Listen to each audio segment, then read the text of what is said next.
everyone. My name is Dara Rath, and I'm the pastor at Faith Lutheran Church in Port Elgin, Ontario, Canada. Each week I bring you a story that takes about 5 minutes to watch, and some of the stories are funny and some of them just give you something to think about, and that's the case of this story. Maya Peltier had lived in Snow Lake her whole life, long enough to know that winter didn't leave so much as endure until it got bored. Even in April, the air still carried that sharp metallic cold that made your breath feel like it might freeze mid-sentence. But Maya didn't mind. Her after-school bike ride was the one part of her day that felt predictable and steady. She pedaled the familiar loop past the co-op where Mrs. Bergen always waved from behind the bakery counter, past the shuttered ice fishing shacks waiting for the thaw, past the mine road where the trucks rumbled like distant thunder. The sun hung low, a pale orange coin behind thin clouds. And that's when she saw it. A soggy cardboard box sat half tilted in the slush near the trail. At first she thought it was a garbage blown from someone's truck bed, but then something inside shifted, just a tiny movement, like a breath. Maya dropped her bike and knelt. Inside, curled tight as a fist, was a husky mix puppy. Its fur was matted with melted snow, its ribs visible, its eyes half open but pleading. "Oh," she whispered, "hey, little guy." She tucked the puppy inside her jacket without even thinking. It was instinct, the same instinct that made her rescue worms from sidewalks after rainstorms. The puppy trembled against her chest as she pedaled home, faster than she ever had in her life. Her grandfather, René Peltier, was at the kitchen table doing a crossword puzzle, glasses perched low on his nose. He looked up as Maya burst in, jacket bulging. "Mon Dieu," he muttered. "What have you dragged home now?" Maya unzipped her coat. The puppy blinked at him. René sighed the long, theatrical sigh of a man who had raised 3 children, buried a wife, and thought he was done with surprises. But he stood, grabbed a towel, and warmed it by the wood stove. "People," he said, shaking his head as he wrapped the puppy, "some folks shouldn't be allowed near animals." Maya sat beside him, tears slipping down her cheeks.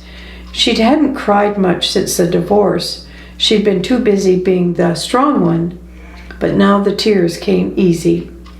René didn't comment. He just brewed her the tea the way he always did when she needed comfort, but didn't want to ask. Snow Lake was small. News traveled faster than the wind off the lake. By morning, neighbors were knocking. Mrs. Bergen brought a bag of puppy kibble. The town vet, Dr. Singh, offered free vaccinations. 2 kids from school arrived with blankets and a list of possible names.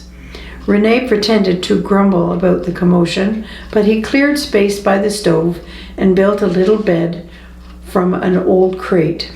The puppy, now officially named Nanook, slept there, snoring softly. Within a week, Nanook had transformed from a shivering scrap of fur into a wobbly, bright-eyed troublemaker.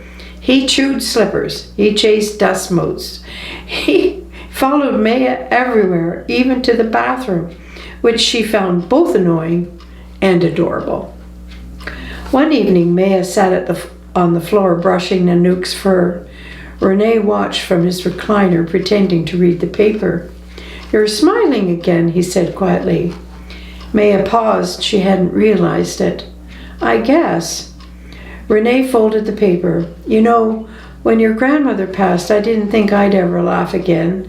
And then your dad brought home that ridiculous cat. What was his name?" "Pickles," Maya said, giggling.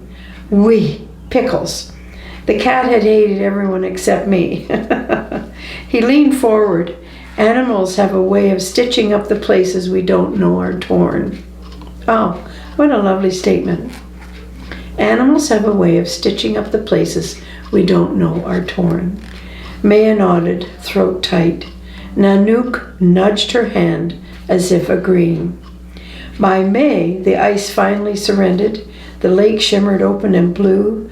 Maya biked the trail again, this time with Nanook trotting proudly beside her, ears flopping. People waved. Some stopped to pet him, of course.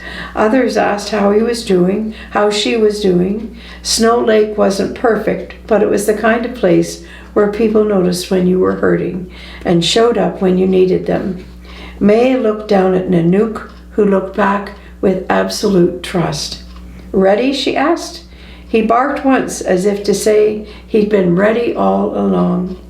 Together they rode toward the thawing horizon, two souls rescued at the same time, in the same place, by the same unexpected moment. What a beautiful story.